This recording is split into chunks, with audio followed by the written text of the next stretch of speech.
Thank you very much. Thank you. Let me take this opportunity to greet the governor of Enugu, to greet the Sultan of Sokoto. Let me greet the president of Nigeria Bar Association. We are here because of your capable leadership, and we are happy that we are home here in Nigeria. The leadership collective of the Nigerian Bar Association, who have honored me with an invitation to this esteemed occasion, I greet you all. I further greet all members of the Nigerian Bar Association who are present here today, representing the legal fraternity of this great country, which remains a friend and ally of South Africa and her people. I'm humbled that you saw it fit to invite me to give an address to Annual General Conference, and by extension, that you saw it necessary to invite the EFF to give this keynote address. I imagine it was not for a group of members of the law profession to reach consensus on who will address them, because your profession by nature is one of robust debate and contestation. So I understand here today. I stand here today proud because I know I'm a product of a robust debate and agreement by people who find it difficult to agree amongst themselves. Comrades and friends, the link between the legal profession and the cause for liberation cannot be separated. Because just like us, you are instruments of justice. While we wage our battle for freedom in the picket lines, through activism, protest, and participation in governance, it is you, the members of the legal profession, who interpret the laws we make, who practice the justice we seek to achieve, and who fight tirelessly for those who cannot defend themselves in the courts of law. It is a profession characterized by sacrifice, intellect, and a commitment to interpretation of the past in order to achieve justice, fairness, and victory in the present and future. For the activists, we have a history and dialectical materialism to guide us into leading society towards a better tomorrow. And for the legal profession, you have indigenous law, common law, case law, the Constitution and statute, an objective reality to achieve not only personal victory, but to establish collectively laws that will govern others for decades to come. Our duty, however, and primary responsibility is not to maintain laws simply because they exist as they are today. Our duty is not to be instruments of injustice and neocolonialism. It is to be agents of change, and this demands of us to be brave enough to identify unjust laws, speak out, and form part of those that work tirelessly for our judiciary to be of service to our people. I say this not to encourage anarchy or lawlessness, but to draw us back to the difficult truth and reality that at times the laws has been used as a weapon of oppression. It has taken lawyers and activists to walk side by side, hand in hand, to stand up against laws that perpetuate the undermining of the dignity of the people. And we must all be alive to this history and this possibility today. This becomes even more important for us as Africans because for centuries, our very existence has been unlawful in the eyes of the oppressor. Our indigenous laws have been treated as inferior to Roman Dutch law or English law. To be an African has meant that for generations, we are not worthy of the laws and the rights that make us human beings. And for that reason, it was legal to abuse us, to enslave us, to steal our mineral wealth and oil, and to destroy and kill our heritage, history, and even our lives. The legal profession you belong to, the political system we belong to, the judiciary and parliaments were created without us in mind. They were crafted at our exclusion and built to sustain our suffering. We now sit in the corridors which were built to break the back and the soul of African people. The demand then from those who died at the hands of this institution that we now serve is that we transform them so that they become instruments of the people. The demand from history is that we make being an African legal practitioner, that we make being African politician, an activist, and African in general something to be proud of, and that we make being an African a sign of life and prosperity. Therefore, comrades, we do not exist side by side to maintain the status quo, but we are here to make our profession serve the African child. I wish to remind you that it was once legal to come to the shores of our great continent and kidnap Africans and enslave us in foreign lands. It was once legal to rape African women and children because they did not have the right to dignity of their European oppressors. It was once legal to take our land and our minerals because, according to the law of the white man, we were not civilized enough to control our own land and our own wealth. In South Africa, our freedom, our oppression, our resistance all had law at the center of it. Under apartheid, it was legal to restrict the movement of Africans to labor reserves called townships and to teach us inferior education so that we could only be servants of white masters. All of those problems were legal, and it took brave men and women to say that if the oppression of Africans is lawful, then such a law is unjust and must be opposed. Today, as our continent is troubled by corruption, leaders who utilize state machinery to sustain their rule at the expense of the poor and the African lives in abject poverty, a question we all ought to ask ourselves is whether the time for the legal profession and the activists to once again stand up for what is right.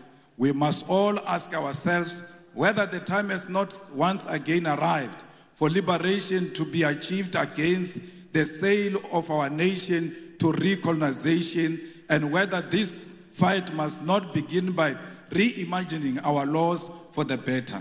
We must therefore reach into this deep history of resistance and solidarity which is shared by our two nations in order to achieve the goal of restoring the humanity of Africa and her people. My brothers and sisters, the humanity of Africa is at the center of what the EFF stands for. We are an organization that was formed in 2013 purely out of the demands of the people of South Africa who wanted an alternative to the former liberation movement to achieve economic freedom in our lifetime.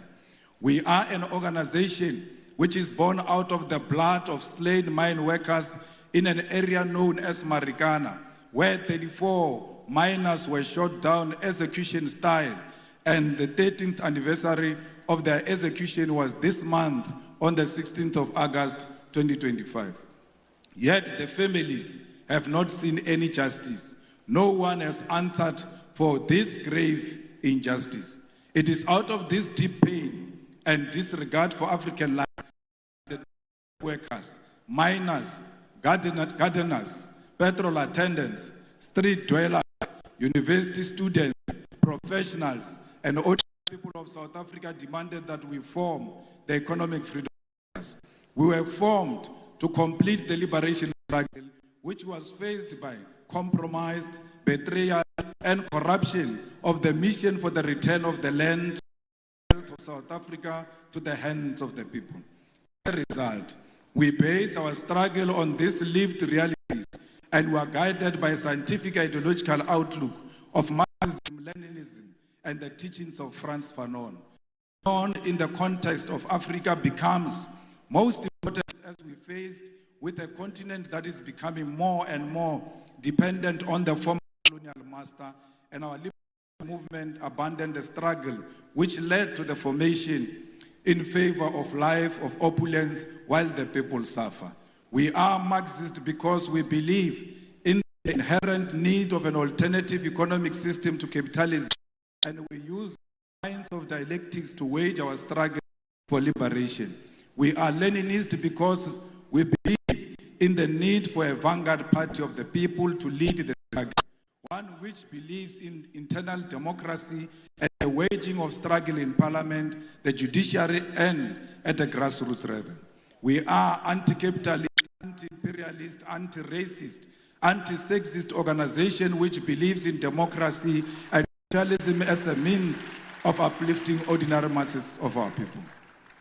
At the foundation of the EFF are what we refer to as 7 non-negotiable cardinal pillars, which are expropriation of South Africa's land without compensation for equal distribution in use, nationalization of mines, banks, and other strategic sectors of the economy without compensation, building state and government capacity, which will lead to abolishment of tenders, free decolonized education, healthcare, houses, and sanitation, massive protect industrial development to create millions of sustainable jobs, including introduction of minimum wages in order to close the wage gap between the rich and the poor, massive development of African economy, and advocating for a move from reconciliation to justice in the entire continent. Open, accountable, corrupt-free government, and society without fear of victimization by state agencies. These are briefly the guiding principles which make us, as the EFF, a revolutionary movement. Compatriots, the need to do away with injustice of the past demand great loss for the future, because independence does not automatically mean that infrastructure of our legal system itself becomes independent. Our duty as lawmakers, as practitioners post-independence, demands of us to scrutinize existing laws and, where necessary, make amendments or even introduce new laws to liberate our people from the parasitic oppression that they are exposed to. The EFF, which has been in Parliament of South Africa since 2014, is engaged in this practice, and we have been able to implement our vision, mission, and identity into our approach to governance and lawmaking. A few examples of how we have interpreted what needs to change at the level of governance and legislation in South Africa to enhance the cause for liberation is the introduction of the bills that we have put before Parliament. The nationalization of the Reserve Bank Bill, which seeks to place full control of South Africa's Reserve Bank, particularly monetary policy, in the hands of the state. Further to this bill introduced by the EFF in Parliament seeks to broaden the mandate of the Reserve Bank in South Africa, which currently has private shareholding, towards alleviating unemployment and curbing economic stagnation, which is due to the Reserve Bank conservative financial sector-orientated policy outlook. The Public Finance Management Amendment Bill will in South Africa deal with a problem facing the whole continent, and that is the unregulated borrowing of the money by our government from the World Bank and the International Monetary Fund. This bill, which we have introduced as the EFF, will require that National Treasury in South Africa first seek approval from Parliament to source foreign loans and establish transparency regarding such loans and their conditionalities. The debt trap of Africa to our foreign colonizers must be stopped, and that begins by regulating these loans that our leaders commit future generations to, because they will not be there when the colonizers come to collect.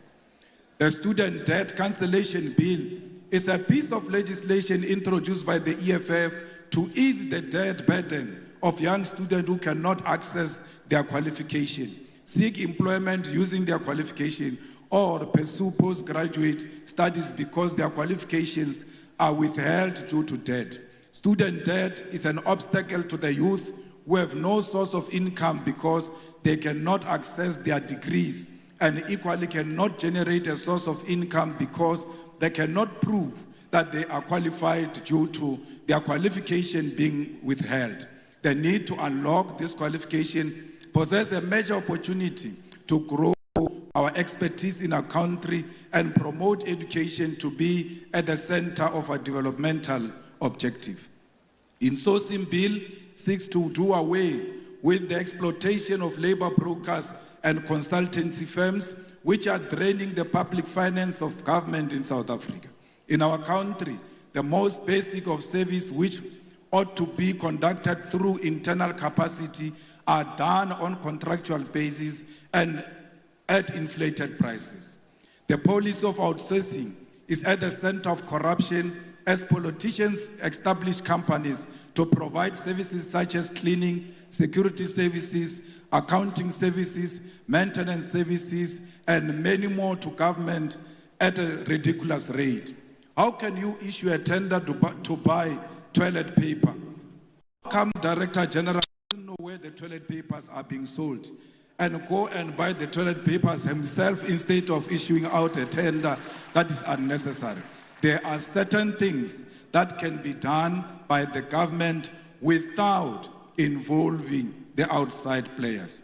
We don't want alcohol advertised in South Africa because they advertise alcohol through the means that is not a true reflection of alcohol. Why are you not advertising alcohol with drunkards and show people what alcohol will do to them?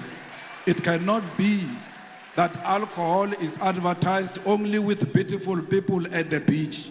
It must be a true reflection of what this will do to you. We have done the same before by banning the advertisement of cigarette in South Africa, and what is to follow is alcohol. The EFF is also engaged in many other programs that seeks to empower our own communities and make sure that there is local government. Why should a prison in Enugu should go and buy vegetables in Lagos? They must buy where they are to promote local economy and to promote their own economic growth.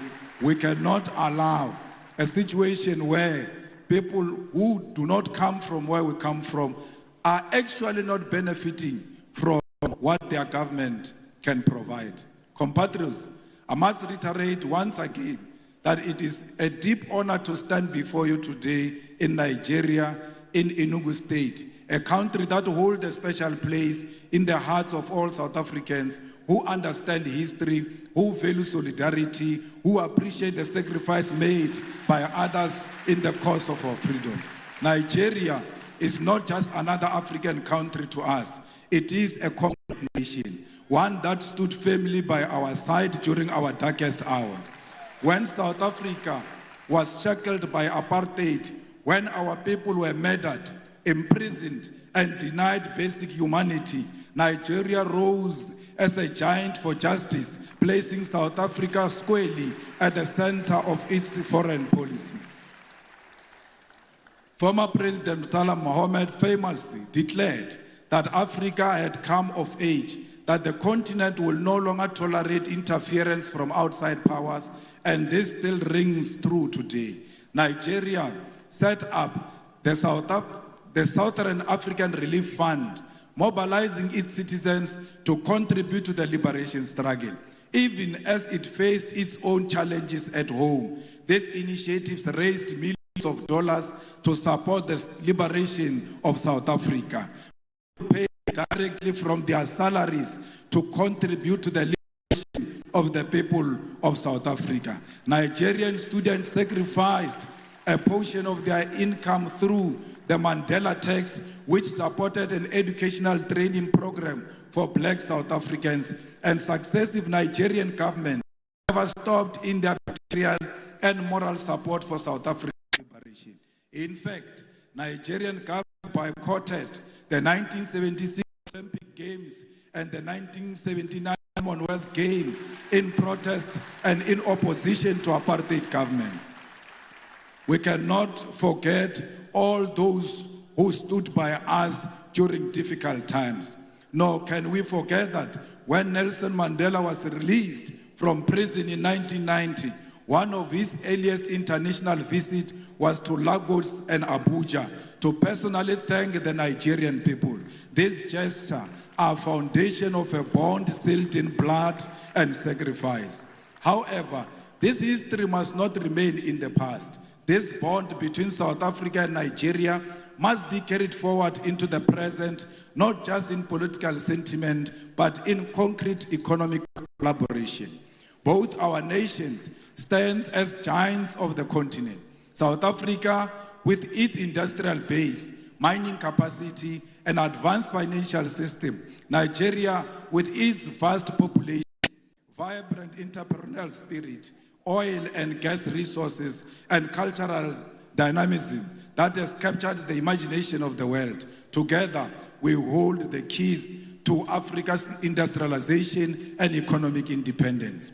Consider what lies beneath our soils. Nigeria is blessed with abundant oil, natural gas, and growing agricultural sector. South Africa holds some of the richest deposits of platinum, gold, manganese, and coal in the world. Combined, we possess the minerals that power modern technology, the energy resources that fuel global industry, and the human capital to build a self-sufficient continent. Yet, both our nation remains trapped in neo-colonial arrangements where our raw materials are extracted cheaply and exported to Europe, America, and Asia, only to be sold back to us at crazy prices as finished goods. This is a cycle of dependency we must break. The path forward is clear. Nigeria and South Africa must industrialize together, build factories together, and process our resources on African soil. Imagine a joint program where South African mining expertise is combined with Nigerian oil wealth to create African-owned energy and resources conglomerate, one that refines, processes, and manufactures for Africa and the world. Imagine agricultural cooperation where Nigeria fertile lands provide food security for the continent, supported by South African machinery, logistics, and technology. Imagine a collaborative investment in renewable energy, where South Africa's solar potential and Nigeria gas reserves are harnessed to build an integrated African power grid.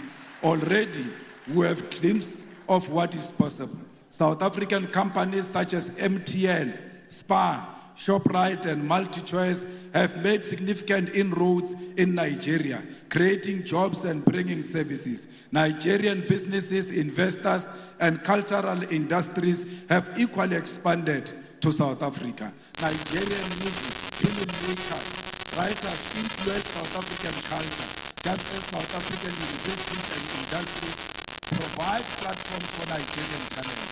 But this cooperation has been uneven and at times marked by suspicion and the painful experience of xenophobia.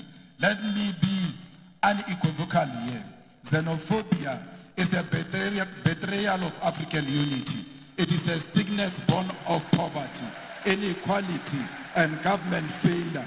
But its victims are our African brothers and sisters. Nigerians, Zimbabweans, and Somalis are not the cause of the South Africa's unemployment crisis. The cause lies in the untransformed economy of South Africa, which remains in the hands of white minority and multinational corporations who continue to exploit labor while refusing to industrialize. Attacking fellow Africans diverts anger from the real enemy, and we must educate our people that unity, not division, is the solution to the African crisis. If we want to end one-way migration, where Nigerians are forced to leave home in search of opportunity in South Africa, we must integrate our economies. Young Nigerian engineers should be able to work in Johannesburg, Gaborone, Windhoek, Harare, Cairo, and Accra, not as foreigners, but as Africans contributing to Africa. South African entrepreneurs should be able to set up in Lagos without suspicion, but with support as partner in the shared future. We must harmonize trade policies, align visa regimes, and build continental infrastructure that connects our people. We actually do not need a visa. We don't need a visa between South Africa and Nigeria. In the same way, we don't need a visa for our people to travel in their own continent. We are one. Both South Africa and Nigeria know the pain of colonialism.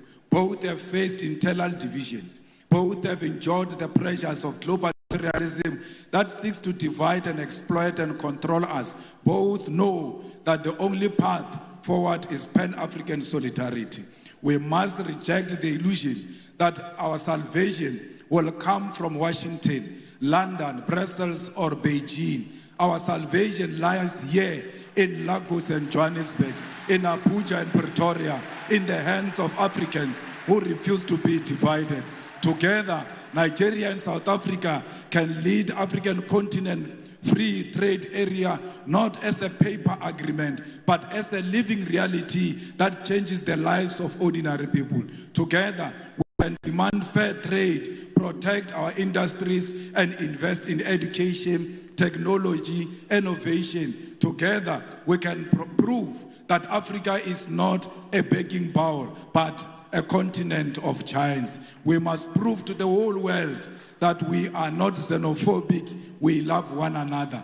Black people are not loved in Africa, not loved outside Africa. We are to love ourselves and show the whole world on how it must treat us. We cannot treat each other badly and expect other people to treat us much better.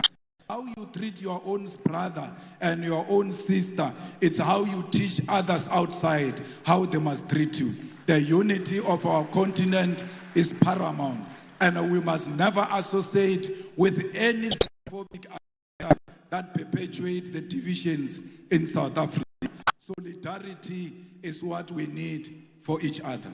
My comrades, as I close, I want to state that as Africans, our fight has never been confined to the borders.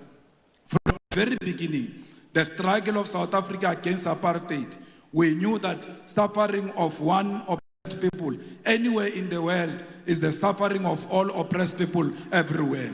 It was in that spirit that South Africa, during its liberation struggle, was embraced by Nigeria and other African nations, who declared that apartheid was not simply a South African problem, but an African and global crime. It is in that same spirit that today we say our liberation as Africans will remain incomplete if we turn a blind eye to the struggles of those who continue to suffer under occupation, colonialism, imperialism, and economic exploitation. It is this tradition of solidarity that compels us today to speak clearly on the struggle of other oppressed people. The EFF continues to stand firmly with Western Sahara, Palestine, Cuba, Haiti, the Democratic Republic of Congo as a commitment to international law and justice. In Western Sahara, Morocco's continued occupation violates the principle of the United Nations Charter and the African Union's Constitutive Act, both of which enshrined the right to self-determination. The International Court of Justice affirmed in 1975 that Morocco had no sovereignty over Western Sahara. Yet, decades later, the Sahrawi people remain dispossessed. In Palestine, we are witnessing one of the gravest violations of international law in modern history. The apartheid regime of Israel has for decades Geneva Conventions and international humanitarian law, collective punishment, the bombing of hospitals, the illegal taking of land, the killing of children, and the deliberate starvation of populations are crimes under the Roman Statute of the International Criminal Court. The world cannot remain neutral in the face of genocide. And just as apartheid South Africa was declared a crime against humanity, so too must be the international community recognize and act against Israel's apartheid and genocide. The importance of fighting on the level of the law was made evident in this case when the South African government took Israel to International Court of Justice to report their crimes when no other country will do so. This fight in international court was won when the court declared that indeed Israel was perpetuating genocide, a win that was necessary to sway some support away from Israel and to embolden other countries to speak out. This fight also led to the International Criminal Court to issue a warrant of arrest for the Israeli Prime Minister Benjamin Netanyahu and his Minister of Defense for war crimes. This is the power of the legal fraternity in the global fight for the oppressed. However, the ICJ pace is slow and final judgment on charging Israel with genocide has not occurred yet. Therefore, confront the uncomfortable truth. The slow pace of these proceedings is not accidental, but reflects a global legal order designed and maintained under white supremacy.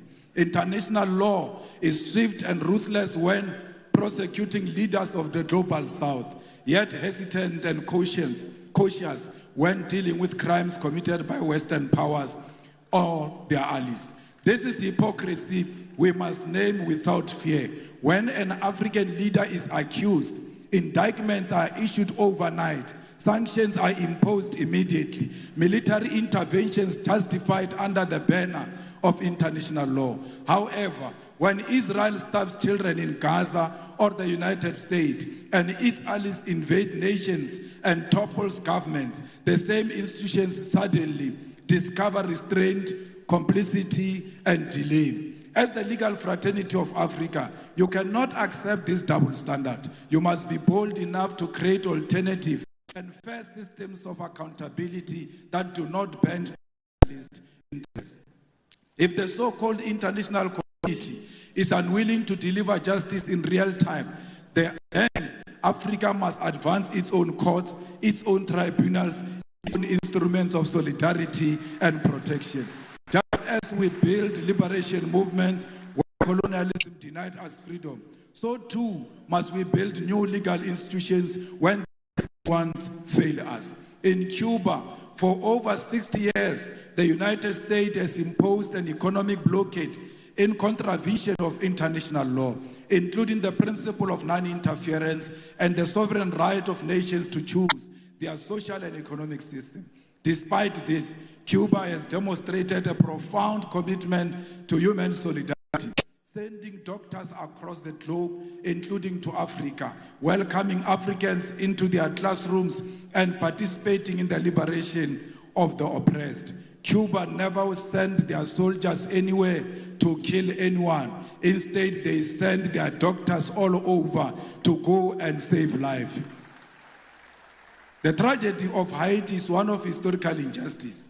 Haiti's revolution was the first declaration of black freedom in the modern world, yet it was punished with centuries of economic sabotage and enforced debt. Contrary to any principle of justice, today, Haiti suffers from foreign interference, the denial of sovereignty, and the imposition of external governance. International law demands reparation, debt cancellation, and the withdrawal of foreign forces so that Haiti can govern itself in dignity.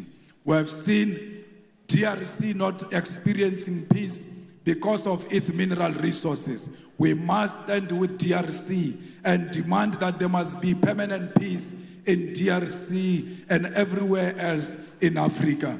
Because DRC without peace, it will never experience economic growth. We are because DRC it is.